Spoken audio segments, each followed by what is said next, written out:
Hello everyone, welcome back to my channel. My name is Ravneet. Thank you so much for joining in. Today I will be sharing with you my progress on all three of my Pandos palettes. If you guys have watched my previous video, you would have seen that I was able to finish one palette, and in my other two palettes I had one shade left in each of them, and I was able to finish one another palette as well.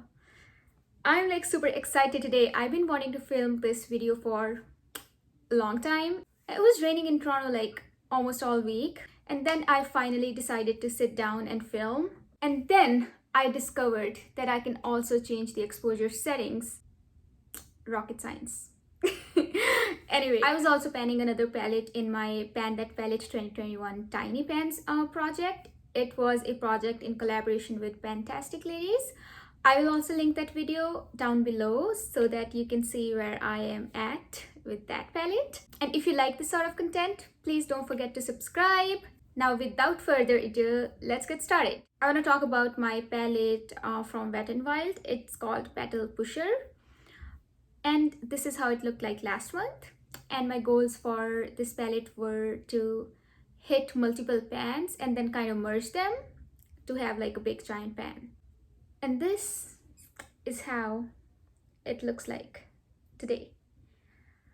I have been wearing this a lot. I'm wearing it today as well. I don't know if it's visible, but I'm wearing it along my lash line, upper lash line, and smudged onto my lids. The reason I was able to make such a good progress on this eyeshadow is because this is really soft, and every time I dip my brush into that, I end up making like a lot of disturbance.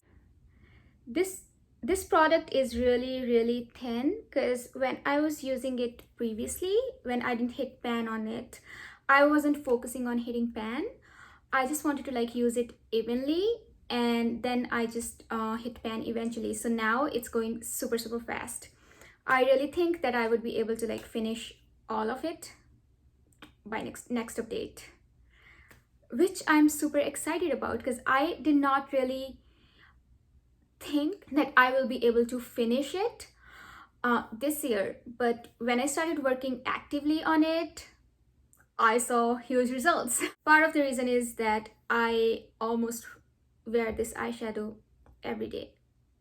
If not every day, I at least wear it on weekdays because I work from home and I can easily get away with like a really smoky look, like because it doesn't translate that harsh on camera.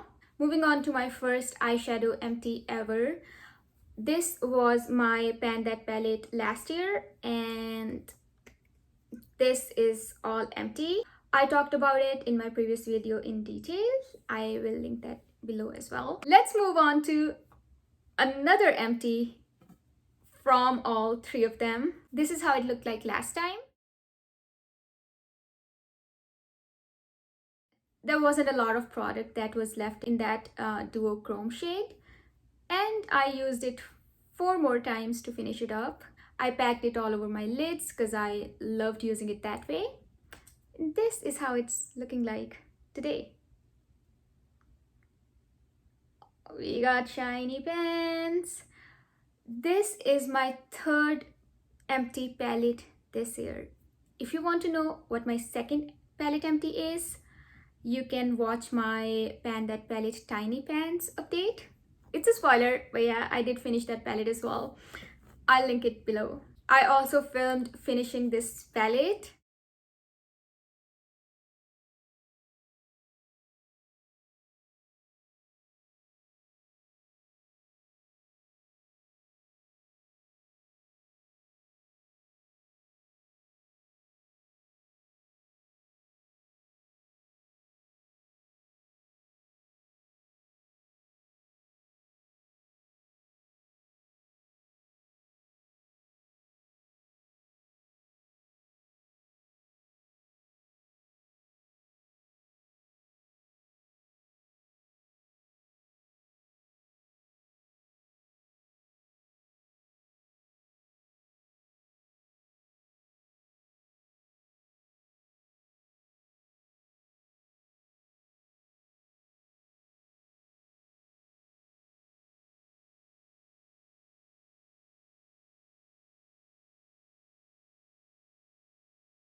I did not finish this palette in 6 months. I was working on it since January 2020 last year.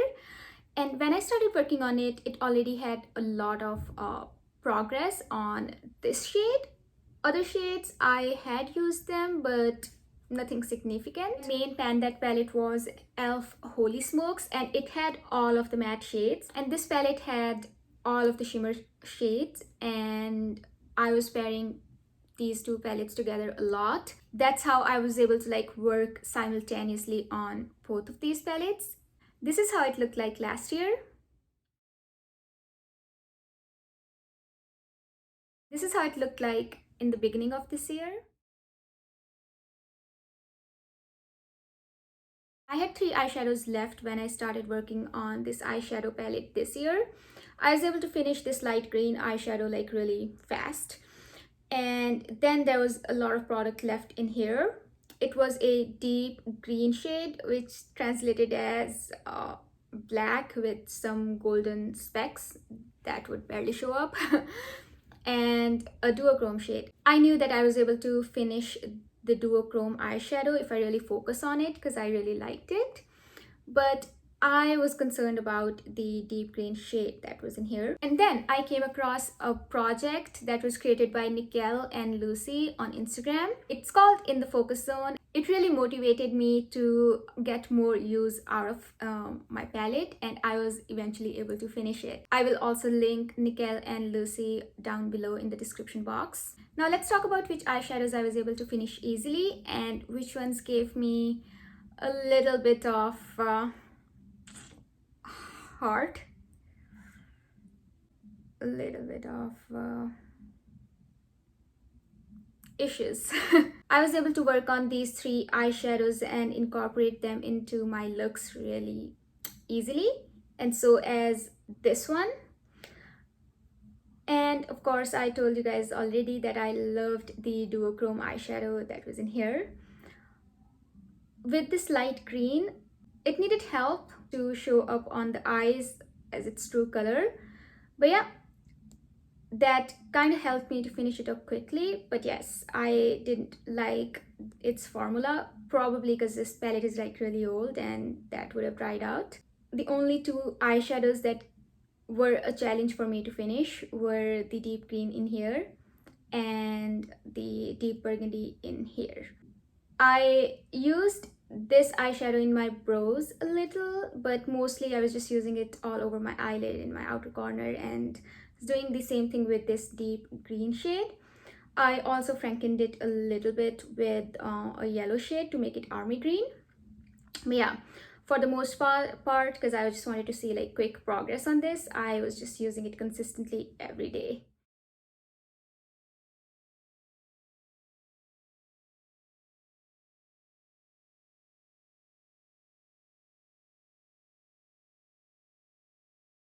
I've been wearing a lot of dark looks this year, but a plus point of them is that I was able to finish the deepest shades in my project pans. That is everything I had for this video. Thank you so much for sticking until the end with me. I hope you have a wonderful time. Bye!